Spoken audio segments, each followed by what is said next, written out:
Hey guys, what is up? It is me, Pagey, here once again with another video on The Flash Season 5.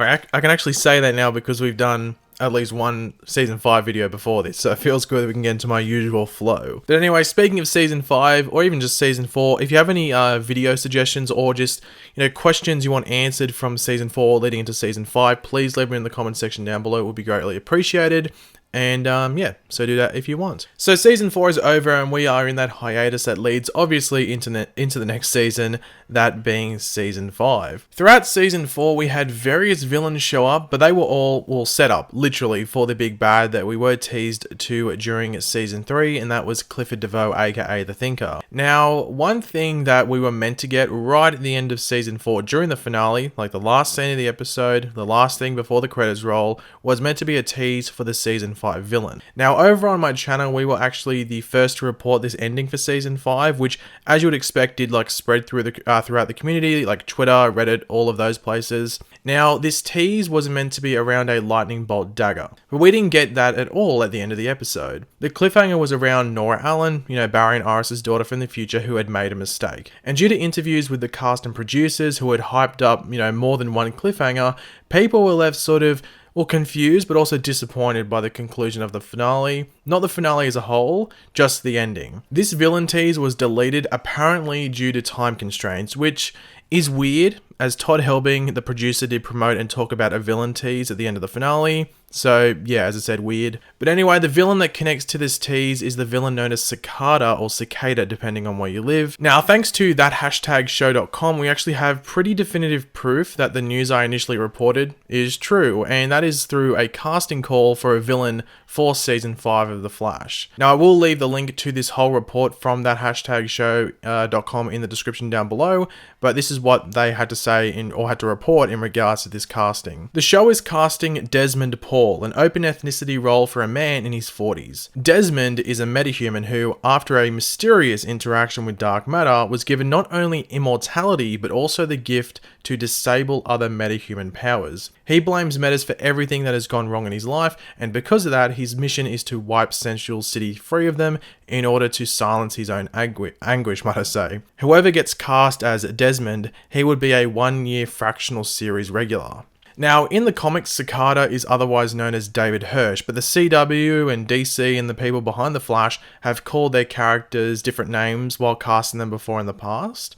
The most notable one was when they casted Tom Felton, obviously, what's his name, Draco Malfoy, for the role of Julian Albert for Season 3 of The Flash. His character's first name during the casting process was Julian, which, as it was on the show. But the surname was something else. His surname was actually Dawn. So he was Julian Dawn, as in, I think it was Dorn, was his surname during the casting process. If it was anything different, let me know in the comments and I will pin it, but I'm pretty sure it was Julian Dawn, as in Dorn. But yeah, they had a different surname for him in the casting, so people couldn't pick out that he was playing Alchemy, because these casting calls generally do hit the internet, even though they're not meant to, but as you've seen throughout my videos in the past, they usually do, like most of the time. But as soon as that last name was revealed, Julian Albert, literally a day or two before Comic-Con, those familiar with the comics picked him to be Dr. Alchemy, and then that Comic-Con trailer for Season 3 came out at the more Comic-Con panel, and that confirmed all of that. But going by that character description and that villain tease we were meant to get at the end of Season 4, this just points to Sakata. Now, his name may be Desmond Paul in that description, but it is in inverted commas, or what the quotes, speech quotes, or whatever they're called. So don't be surprised that we get David Hirsch when Season 5 starts up, and Desmond Paul is just his casting name, just so it isn't confirmed who the villain is. Now, Sakata first appeared in the Flash comics, as you would expect, in the early 2000s. He was actually a Jeff Johns creation. Jeff Johns is still a person behind the show, so he might have gone, hey guys, maybe you should use Sakata, he'd be a really good villain. Maybe Jeff Johns did that. That's probably not my best Jeff Johns impression, so don't, put that down in the records as a good one. And Sakata got his powers when he was struck by a bolt of lightning while trying to end his own life after actually murdering his wife. Now, Sakata strongly believed that he and the Flash, who at the time was Wally West, were somehow connected due to the fact that they gained powers by similar events, as in a bolt of lightning hitting them. Now, he had the ability to absorb someone's life force, which in turn would allow him to live longer. Now, when he was struck by lightning, he also saw a vision where he would someday in the future resurrect his wife, and that's what he, was building up towards. And I think towards the end, he tried to use all the Flash's energy because it would have been enough to bring back his wife, I think it was. And then his wife is like, calls him out for like murdering her. So he re-murders his wife. So what did David Hirsch want there? Sakata, mate, make up your mind. Now this is what led him to form the Sakata cult, as the cult followers carried out the mission to kill anyone that the Flash had actually saved. Now they would use daggers that would be shaped in the form of a lightning bolt, as we were meant to get towards the end of season 4. Like the last scene was meant to be about a lightning bolt dagger. They would murder them, and that's what would draw the life force. Now, as I said, Sakata was a villain of Wally West in the comics because, well, Barry was dead at the time. But we have seen like villains from Wally West's time as the Flash appear in the comics, in the show before, such as Saboteur. And I think a lot of the inspiration behind the DeVoe we got this season, at least the latter half of the season, like that DeVoe was from the Wally West era, like that Thinker. But they did pick pieces and stuff from Barry's time against the Thinker as well, like, you know, the thinking cap and some of the more classic details of the Thinker. Now, one thing some of you may have noticed from the description is that it doesn't at any point mention lightning bolt daggers. Now, this could be just due to the fact that maybe they didn't feel the need to include that information in the actual description, because it's more of like an accessory rather than something that's really vital to the character. Another option is that its absence could be connected to why that scene was actually deleted from the end of season 4. As I said, the tease was meant to be about a lightning bolt dagger. Now, we don't know who was meant to say it. I'm guessing it was meant to be Dawn Allen. Maybe that's the mistake. It revolves around Sakata, and, you know, it's about, oh, this guy has a lightning bolt dagger, and that's meant to be the cliffhanger. Maybe that was something else that she was meant to say. But what if between the filming of that finale and now, so whenever this casting call was made up, they changed their minds on including the daggers that were associated with Sakata in the comics? That is some food for thought and would be a proper reason as to why the finale was missing that part. It's because, well, they don't want it in next season. They want to go with something else. Now, as that character description, well, describes, Sakata is immortal, which is in line with the comics. But one thing that they have changed up from the comics is the whole dampening of other metahumans' abilities.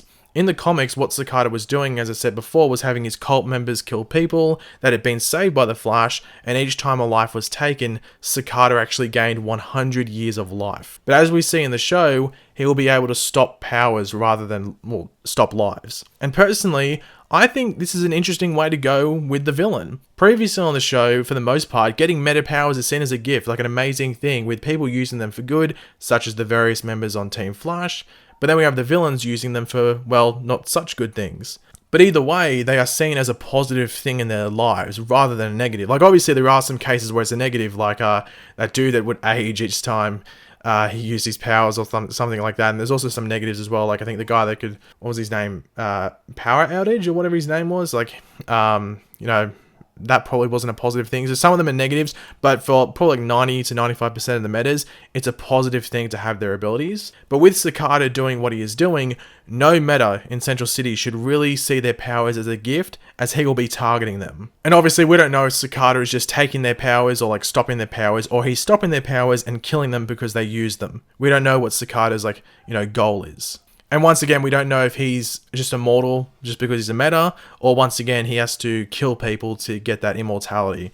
Once again, we'll have to wait and see. The description also talks about how Sakata blames metas for everything that has gone wrong in his life, and due to that, that is why he wants to wipe Central City clean of them. I think they will involve the death of his wife in the story, but the big question is whether he is the cause of her death, like in the comics, or whether another metahuman did it. Maybe he is connected to an incident from the past that we've witnessed previously that involved metas, but also the death of his wife. Yeah, I don't know. In regards to how Sakata actually gets his powers, they could have him struck by a bolt of lightning like in the comics, maybe from the Speed Force storm from the end of season 3. Like, it would be nice if they actually came back to that at some point throughout the series run, seeing that it's almost as if like there were no repercussions of that incident. Even though it looked massive, nothing came from that. But they do say that it's a mysterious interaction with dark matter. So who the hell knows what that means? So it might be something that we haven't seen on screen before. We'll have to wait and see, I guess. Now, last year they announced the castings of various characters such as DeVoe and I think Breacher at San Diego Comic-Con. I think they said the elongated man was going to be in the season, but they didn't announce who was playing him because I don't think Hartley Sawyer was cast at that point. So I would be expecting the same thing this time around. They are, you know, probably going to announce who's playing Sakata, and then they might announce some other cast members as well, even though I'm not too sure they'll bring in too many people because we have Ralph back alive on the team, and then we also have Nora Allen there. So I don't know if they'll add any more people to this cast, unless it's maybe Caitlin's father for flashbacks, or if he's currently alive in the present day. Now, they are looking for someone in their 40s, so expect another actor in the range of Neil Sandilands, who played Clifford DeVoe. And yeah, I know people are going to be like, oh, Speed's the villain, where is he? But I think they said that there's not going to be a Speed's the villain this in Season 5, similar to Season 4. So take from that what you will. Now, I guess the big question about Sakata is whether he is the villain for the whole season, because people were saying they wouldn't have minded him being the villain. Like when I did that initial video, whenever it was a couple of weeks, or like a few weeks ago, maybe a month ago, people were like, look, I don't mind the idea of this villain. My issue is, okay, I don't really want him to be the big bad, because it seems like he's going to be involved in the whole season, similar to DeVoe. And the thing that helped DeVoe be a season-long villain was those bust metahumans, because they could focus on a bust metahuman for an episode or two, in some cases with some of them, and then DeVoe could just be there in the background doing some stuff and then poke his head out every now and then, so it allowed him to stretch out to the end. But with Sakata, can they really do that? And my answer is, I don't think so. So that makes me think that he might just be the villain for the first half. Now, you would have read in that description that he is labeled as a fractional series regular. What does that mean? It can have some various meanings. It means he could be in the whole season, so he could appear in the first episode and appear in the finale, as you would expect a villain to be, but he's really sporadic in his appearances. So he only might appear in like 13 of those episodes. But then it could also mean that he's just the first half villain, and he might appear in all of them, and that's seen as enough to be counted as a series regular, but fractional. So yeah, it's tossing up, I guess, what his role's going to be, whether it's the first half or he's the whole season. They'll probably let us know at Comic-Con what's going on there, or they might leave it as a surprise, but eventually news will get out that maybe another villain showed up, which would, once again, similar to maybe Caden James on Arrow, hint that, you know, that character's going to die and someone else is going to take over. So we'll have to wait and see.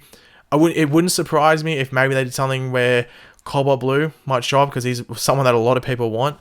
But yeah, it's something that we're just gonna have to wait, see what happens leading up to filming, then also some Comic-Con information before we really like hammer home, okay, this is what's happening this season with the villains and how long they last. But thanks for watching, guys. Hopefully you enjoyed the video. If you did, it'd be awesome if you could drop a like on the video to show support, especially for some season 5 stuff. Even though it's a while away, get hyped. Leave all of your opinions in the comment section down below, and of course, if you are new to the channel, make sure to subscribe. I'll catch you later, guys. Goodbye.